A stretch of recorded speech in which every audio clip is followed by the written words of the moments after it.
Okay, hello and welcome to Narayana Eyes.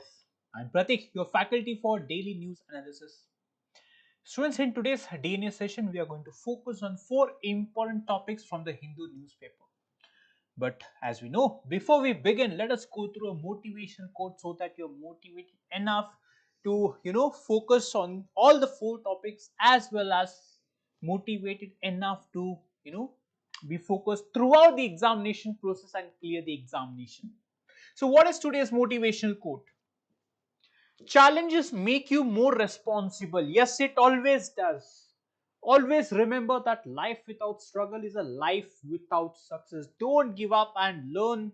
Do not quit. Do not run away out of the problems or the challenges that you face, because the challenges will only make you strong. Challenges adds to your responsibility, and having responsibility makes a person mature, and the combination of all this makes you into a successful person, right? So this is today's motivational quote. On this note, let us get started with the gist of topics that we shall be discussing.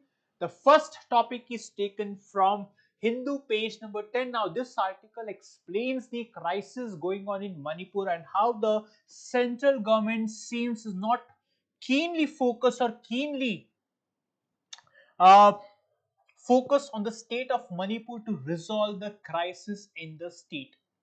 So, which are the challenges that the state is facing? What all we can do in order to completely get rid of the issue, the ethnic clash between the two ethnic groups? The second article is taken from Hindu, page number 1. Now, in this article, we shall be talking about the International Nuclear Watchdog, which is known by the name International Atomic Energy Agency. So, we'll discuss the mandate of IAEA, the headquarters, the India's relation with IAEA, about the NPT. The third article is taken from Hindu, page number 1 and Hindu, page number 12. Now, this article talks about Article 143, which is a reference by the President to the Supreme Court on the question of law or on the question of fact. And the fourth article is taken from Hindu, page number 14. Here we shall be discussing about the Earth observation satellite, which is known by the name RESAT 2. So these are the four articles that we shall be discussing in today's DNA session. Let us get started with topic number 1. The paradox of the approach to the Manipur issue is the title of the topic, and as we discussed, we are going to focus on the Manipur crisis. This you can map under GS paper 3, that is under internal security. And why it is important to discuss this topic is because of the relevance in the UPSC examination. Like in the year 17, a question was asked on the northeast. The northeastern region of India has been infested with insurgency for a very long time. Analyze the major reasons for the survival of armed insurgency in this region is the question asked in the year 2017. Let us try to understand the context.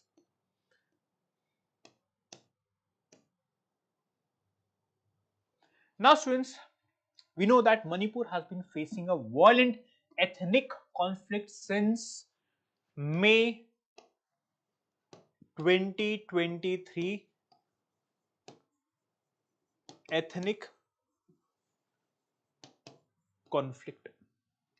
The main groups, we know the two main groups who are involved in this ethnic conflict are the Metis and Kukis. Now, thousands have been forced to live in poor conditions in relief camp post the onset of the ethnic clashes. Now, despite the seriousness of the crisis, the central government unfortunately has shown very little urgency to the crisis unfolding in the state of Manipur. Now, this is very different from how it responds to issue, let's say in places like Kashmir or let's say Punjab.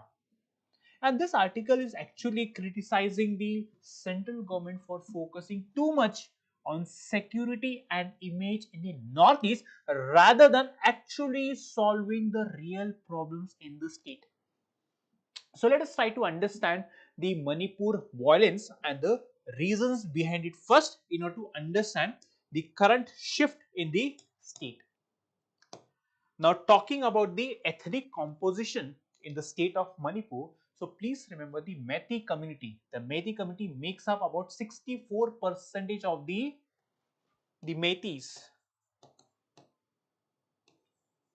65% of the population, but they live mostly in the valley region, which covers only 10% of the entire landmass. The remaining 90%, which is the hilly regions in the state, they are home to almost 35 recognized tribal groups like the Cookies. So 65% of the population is living in the plain region, which is only 10%. Now please remember this uneven land distribution. 65% people inhabiting 10% and almost 35% inhabiting 90% of the hilly region. This uneven land distribution is a long standing, and this actually is a source of tension between the various ethnic groups in the state of Manipur. I hope the ethnic composition is clear to all of you. Now the Methi demand for scheduled tribe status. Now before Manipur actually joined India in the year 1949, the Methis were seen as a tribal group. Now after their merger with India, they lost the scheduled tribe status. Who? The Methis. Now they wanted back to protect. Why? To protect their land, their culture and their traditions as well. Why? Because the Metis feel that they are left out and believe the scheduled tribe status will give them better rights and opportunities in the education stream as well as in the public employment. Another concern why they are demanding ST status is because of the declining population. The Metis share, right? The Metis share of the population is falling. In the year 1951, it was around 59%. 59%. Now, if you see, it has fallen from 59% to 44% in 19, let's say in the 2011 census. This is a fall of population. This makes them feel more and more marginalized, and as a reason there are various groups. For example, we have one group, Scheduled Tribe Demand Committee of Manipur, have been leading campaigns to restore the scheduled tribe status of the Methi community. But then this demand is not sitting well with the other ethnic tribes inhabiting the hilly regions. Opposition from the hill tribes. So the tribal communities in the hills are against giving scheduled tribe status to the Metis. They fear it will reduce their own job reservations, or let's say the educational benefits and other affirmative action extended by the state. The hilly region tribal communities, they worry that Metis, they already are dominant and better connected. And if ST status is given to them, they will take away all the opportunities in terms of public employment, education, which is actually meant for the tribal people or tribal groups in the state of Manipur. Then we have the land disputes. Now, the tensions in the state rose when the government evicted village from the protected forest. The authority says that these villages were built on illegal land, but the tribes, like the Cookies, argue that this violated their rights under Article 371 of the Indian Constitution, and Article 371 of the Indian Constitution protects the special status of hilly regions or areas in the state of Manipur. And then this actually led to escalation of violence. The violent clashes began and have kept growing since May 2023, and the conflict is driven by fear, one, or land ownership, then political power, and the losing of cultural identity. Both the Methi and the Kuki tribal groups have held large protests and have taken to the streets, which has only escalated violence in the state of Manipur. So this is the crisis in the state of Manipur, the ethnic clash. The reason, I hope you understood the reason behind the Manipur violence, right? Now, the political apathy and the government deficit, which means seems the government is not being proactive in the state of Manipur to get rid of the tensions in the state. First is the delayed central response. Now, first and foremost, the central government was very slow to act even when the violence was spreading in different regions. President's rule, the direct central control of the state, was brought in only after months of utter chaos and complete breakdown of the law and order. But by then, the law and order was completely broken down and political leaders were busy fighting among themselves. One is to respond it very late. Second is lack of political engagement. The Prime Minister, please remember, has not visited the state of Manipur since the crisis began. This shows a lack of national level attention to the issue, isn't it?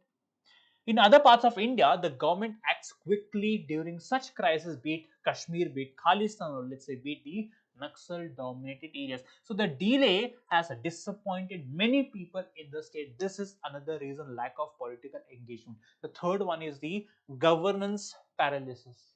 Now the state government collapsed completely under pressure by the different groups.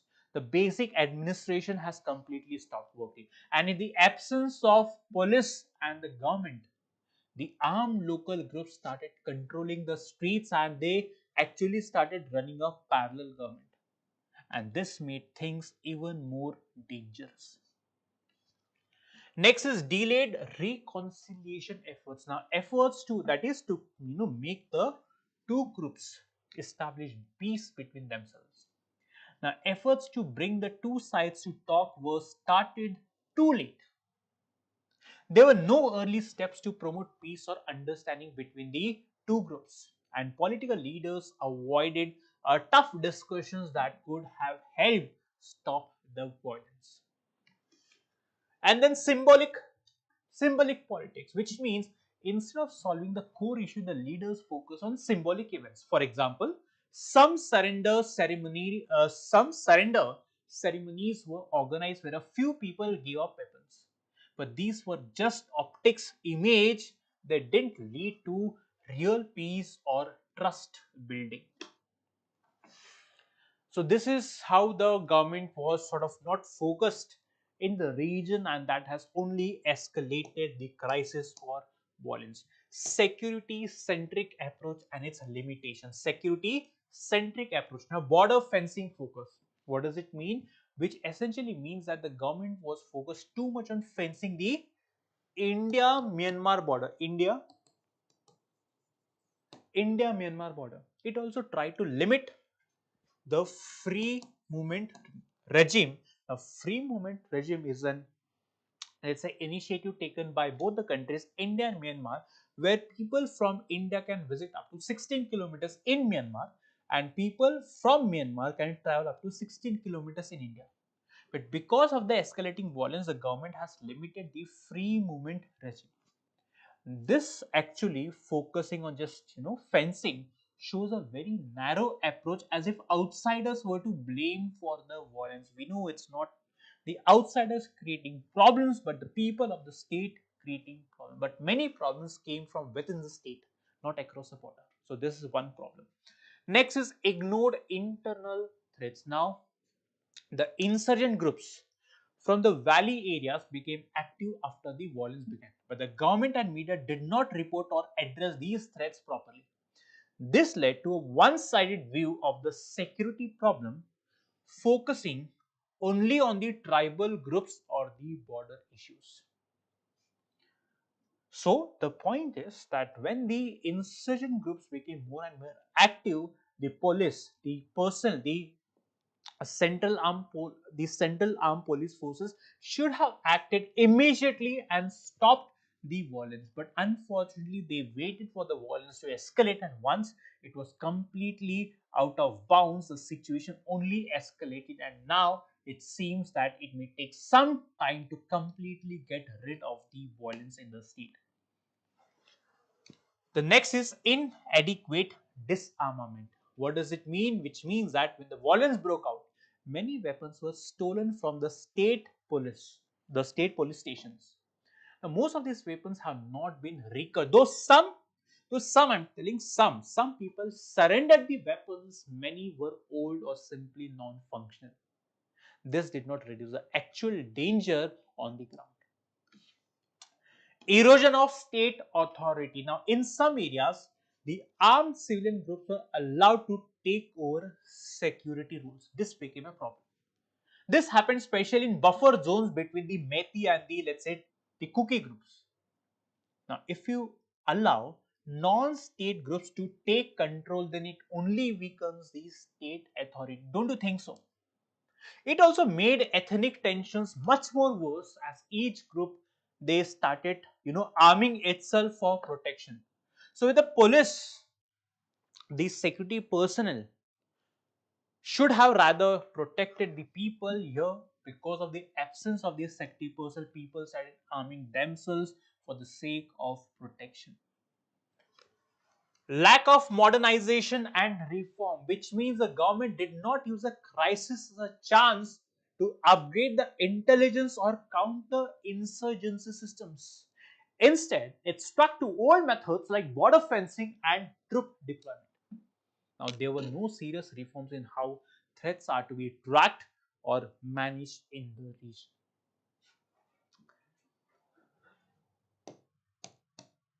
Now, ethnic polarization and humanitarian crisis.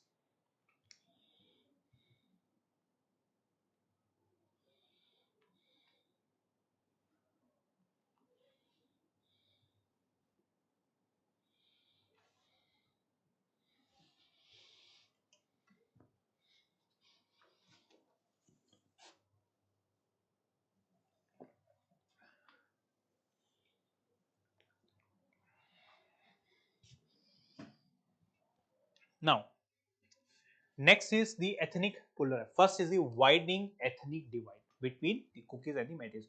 The conflict has made the gap between the Metis and Kuki, or let's say the Zhou communities, even bigger. Both groups now want to live separately under their own political systems, and this shows how deep the mistrust has become between the many ethnic groups in the state. Mass internal displacement. Now it seems that more than 60,000 people have been forced to leave their homes. They now live in relief camps which are very crowded and poorly maintained. Even after 2 years, many people still have no proper shelter or support. Destruction of livelihood and property. Now, thousands of houses and religious places have been completely destroyed. Whole villages were completely burned down. This loss has caused a deep anger and fear in both the Methi and the Kuki-Zo communities. Undermining of rule of law. Now, the police and government were either missing or seen as biased. People felt the system would not protect them, right?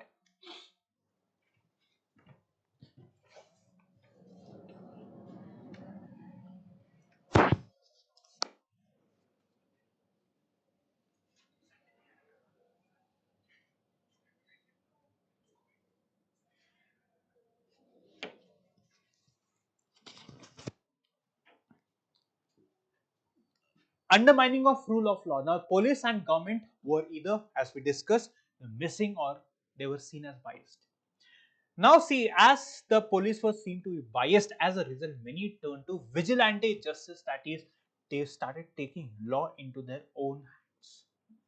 Psychological and social trauma. Now, the children in the worst hit areas have missed school for over a year, or let's say more than a year. Women and elderly people suffer more due to long-term insecurity and lack of care. This has caused complete mental stress and trauma across the different communities. And how do we move forward? Pathways to peace and reconciliation.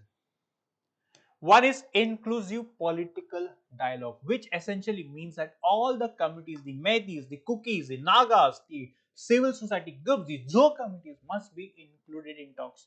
There should be open discussions that can help people understand each other and find ways to live peacefully together. Next is to restore the democratic governance. Now, Manipur needs a properly elected state government again, right? It should not be under the precedence rule. The government should represent all communities and should not favor any one group. Independent truth and reconciliation commission. Now there should be a neutral and fair body that should study how and why the violence began. It should name key events, suggest ways to give justice and help heal past wounds of the people. The next is equitable disarmament and demobilization. Weapons must be taken from all the armed groups, not just some. This needs neutral teams to monitor, to verify and take legal steps. Then to strengthen these state institutions, the police, the administration, the courts must win back the public trust. They should work fairly and be free from the political pressure. They should work for the people in short. The community based peace building. Now local groups, the religious leaders, the women's organizations can help bring peace. They should be given support and resources to talk, to mediate and build trust at the very ground level. Economic rehabilitation and development. Now people who have lost their homes and jobs, they need special support from the government. So support should be given in the form of housing, jobs, rebuilding, and this can actually reduce anger and prevent more violence in the region. Reform security strategy. Now avoid actions that are just for public show, like surrendering weapons. Focus on intelligence based policy, neutral forces and serious reforms in sensitive zones to completely quell the problem in the state. And last, curriculum and cultural interaction. Use schools, media and campaigns to promote unity and understanding. Teach young people about respecting diversity and shared identity in the region. So these are the steps that we need to focus on in order to completely ensure that we bring or establish peace in the region, so as to stop the suffering of thousands and lakhs of people in the state. So all in all, you need to understand that Manipur's crisis comes from a deep mistrust between tribal communities, lack of political action and poor handling of security. If the state has to think about lasting peace, it needs fair governance, the trust from the community, and better national approach, the focus on the central government to such conflicts. I hope you have understood the topic. In case you have any question or any doubt, please let me know in the comment section. Let us move on to the next topic. Put Pakistan nuclear arsenal under the International Atomic Energy Agency watch. So this is a topic we'll understand more about the International Atomic Energy Agency, which you can map under GS paper 2 international relations. Now what is the context? Now friends, we know that India's Defence Minister Rajnath Singh, he visited Jammu and Kashmir, especially during anti-terror operations which is going on in the state. Now, during his visit, he raised concerns about the safety of Pakistan's nuclear weapons, because Pakistan can misuse the nuclear weapons it has. So, he suggested that the International Atomic Energy Agency should actually monitor Pakistan's nuclear program. Now, this statement by the defense minister was made in the backdrop of the rising tensions between India and Pakistan. India has often criticized Pakistan's use of nuclear threats. We know that Pakistan keeps on threatening India time and again, especially during times of conflict or let's say cross-border tensions. India also continues to take a strong stand against terrorism. And in response, what Pakistan has done? Pakistan has actually accused India of running a nuclear black market. It claimed India was involved in the illegal trade of radioactive materials, although there is no solid proof.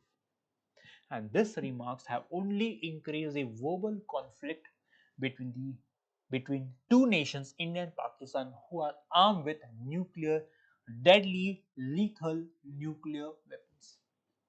This is the context. But from the examination's point of view, what we need to understand is the International Atomic Energy Agency. What is this body? See, the IAEA, is an independent organization under United Nations. It falls under the aegis of United Nations. At times it is also called for atoms for peace, atoms for peace and development. Now, what is the main job of IAEA? To promote the safe and peaceful use of nuclear energy. At the same time, it makes sure that the nuclear materials are not used for making weapons. The next one is establishment and reporting. Now, the International Atomic Energy Agency was created in the year 1957, right? Now, it reports to the United Nations General Assembly and to the Security Council. Who? The IAEA. And the headquarters of this institution is in Vienna, Austria. What is the mandate and global role?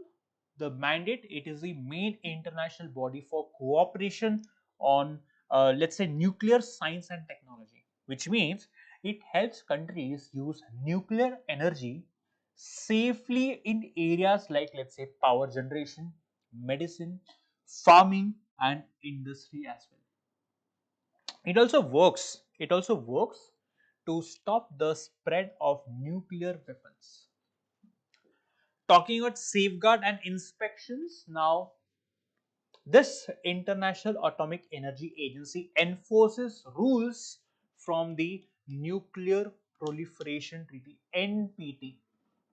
It signs agreements with countries to check that nuclear materials are only used for peaceful purposes. This is done how? Through inspections, through cameras and, let's say, auditing at the nuclear sites. What is the additional protocol? The additional protocol is a voluntary agreement that gives the IAEA more access to information and places. It makes the inspections stronger and more effective. For example, Iran has signed this voluntary agreement, but it doesn't always fully cooperate. Now, talking about the Iran case, we already know that it's in the news. Why? Because the Iran's nuclear program is watched by this agency. Iran sometimes actually limits access or hides information, and this causes trust problems and diplomatic tensions between Iran and, let's say, the Western nations. Global security relevance. Now, talking about the global security, the IAEA, it plays a key role in controlling nuclear weapons and also promoting peace. It acts as a nuclear watchdog. It helps countries trust each other by being transparent and accountable. Emergency response and assistance. Now, it also helps the IAEA. It helps countries during nuclear accidents. It provides expert advice, let's say technical tools, and helps coordinate international response. And if I talk about, let's say, India's engagement, then India is not a member of NPT. However, under the Indo-US Civil Nuclear Deal of 2008, India agreed to special inspections only for the nuclear plants falling under the civilian category, which is a part of India-US Civil Nuclear Deal. And its military nuclear sites are not under the IAEA control. Limitations. What is the limitations of IAEA? It cannot force countries that did not join the NPT like India, Pakistan, Israel, and South Sudan, North Korea. It cannot monitor military nuclear weapon unless the countries agree voluntarily. Pakistan's challenge. Now, India wants Pakistan's nuclear weapons to be monitored by IAEA, but this is legally and politically difficult. Why? Because Pakistan is not part of NPT. Unless Pakistan agrees or the United Nations Security Council orders it, the IAEA has no power over Pakistan's nuclear, let's say, military nuclear sites. And what is India's diplomatic strategy? Now, by asking for the IAEA supervision of Pakistan's nuclear weapons, India aims to highlight the safety risks coming from Pakistan. Pakistan has a history of nuclear technology leaking. For example, this infamous AQ Khan network. Through this, Pakistan actually supports or supplies their technology to make nuclear weapons. India wants the world to put pressure on Pakistan to improve the nuclear security of not only the Indian Pakistan region but the entire South Asia region. I hope you understood what is the importance of International Atomic Energy Agency. Let us move on.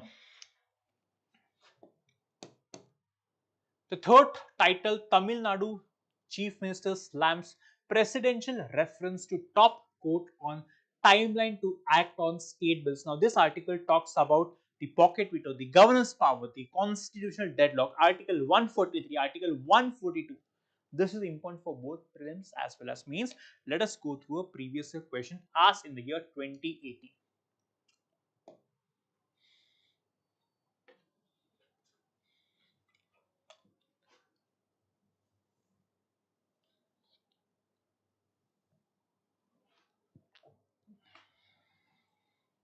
Now, what is the context of the third topic?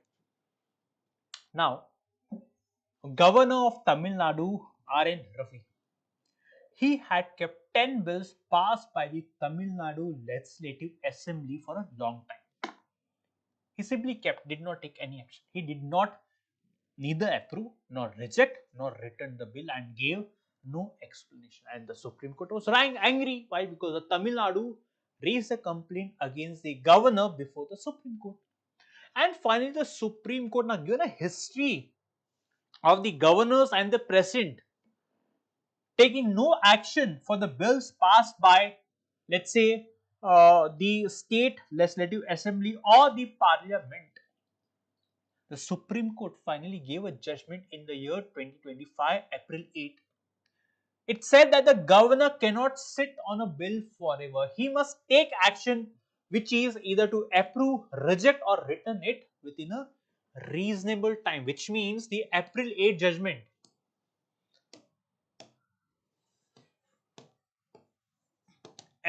judgment of the Supreme Court said that the governors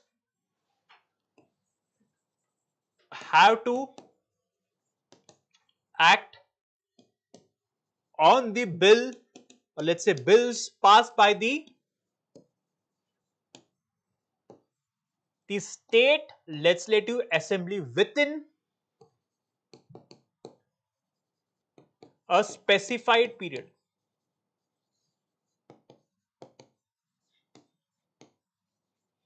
Which means a deadline was fixed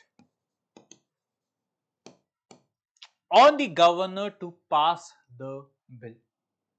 Now, this decision is important because this decision upholds the authority of the elected governments in the state and ensures that the governor's role is not misused to delay or, let's say, to hinder the legislative process in the state. So, this is the context.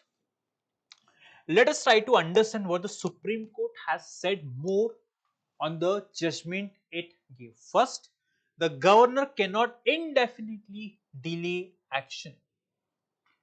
Now, the Supreme Court clarified that the words as soon as possible, ASAP, as soon as possible, what does it mean?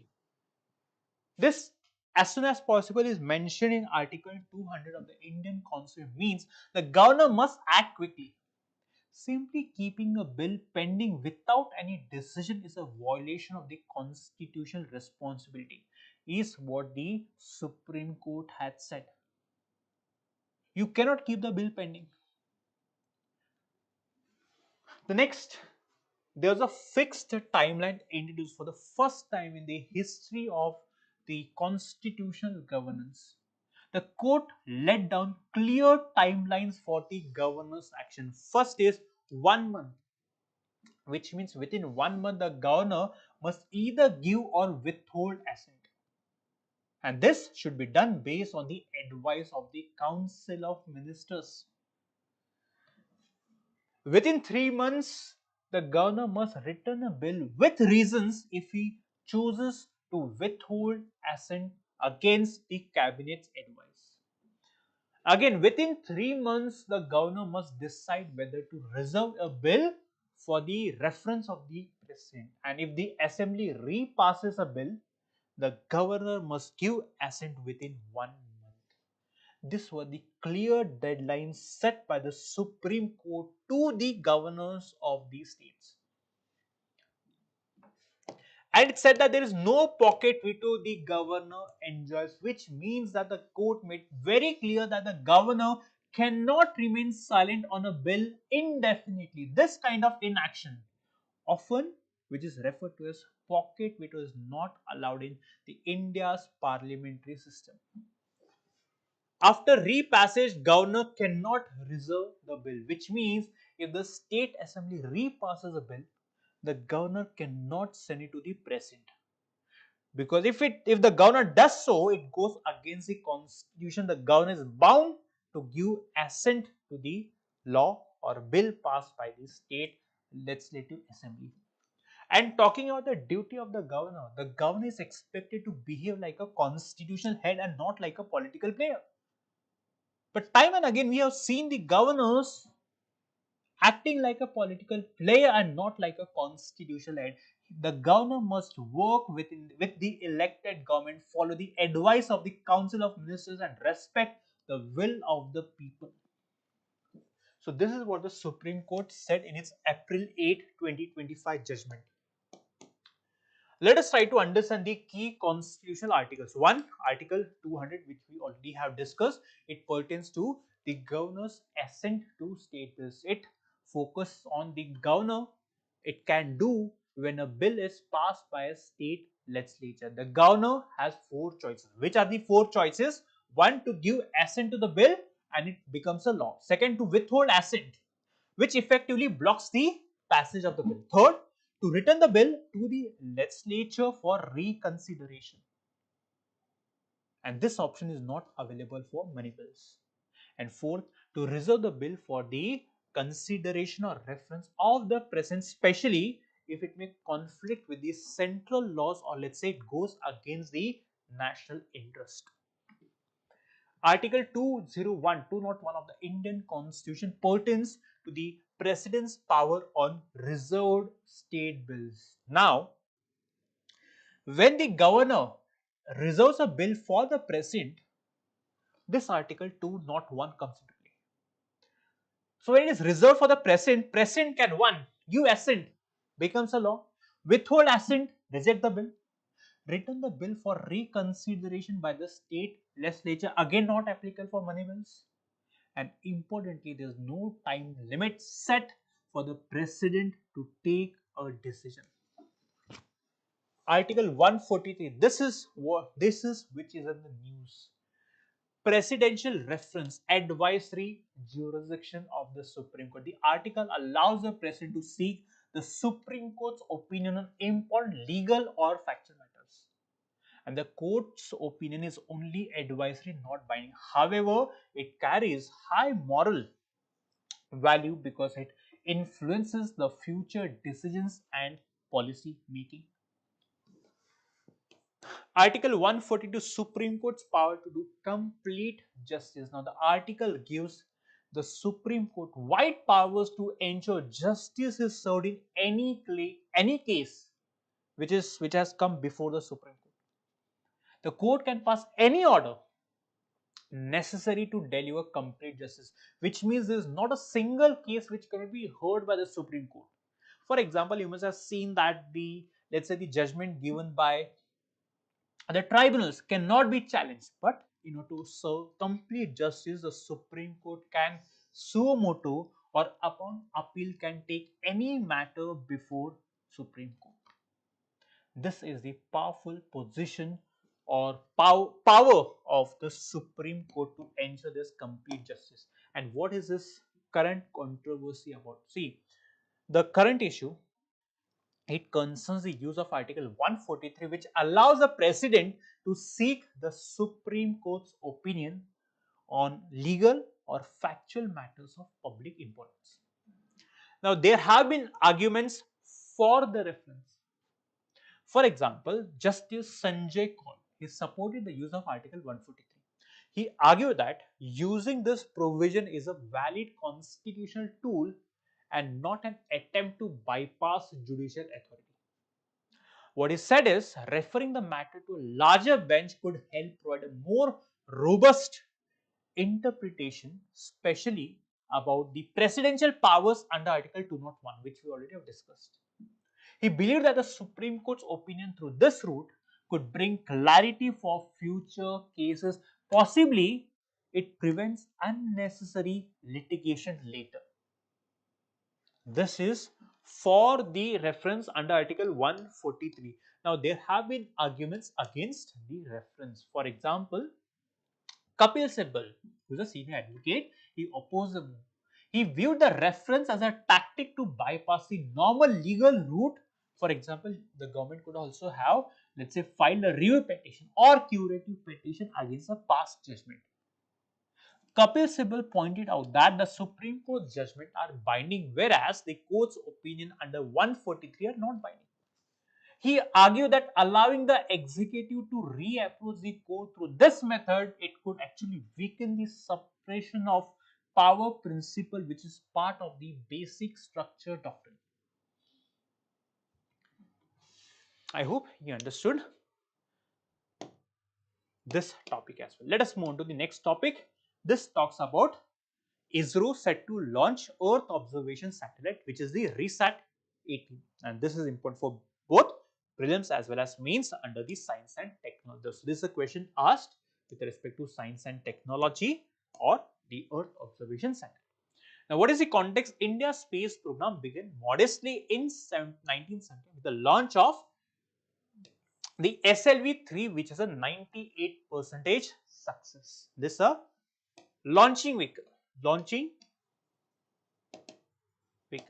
Since then, the ISRO has evolved into a leading space agency, delivering key missions for development, disaster management, and national security as well.